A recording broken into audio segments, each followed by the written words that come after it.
Hello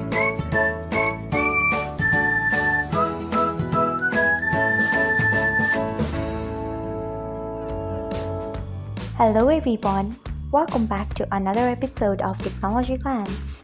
Today in this video, I am going to guide you through how you can change audio and video download quality to low on Spotify. So let's get started.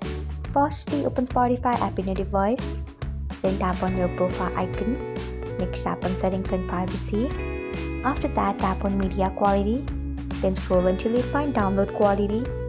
After that, you can see the option of low, tap on it.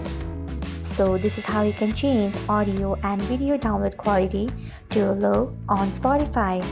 Thanks for watching. If you found this guide helpful, we would love it if you hit the thumbs up button below. We upload great new tech tutorials like this one every day. So do not forget to subscribe to our channel and hit the bell icon so that you'll never miss another update.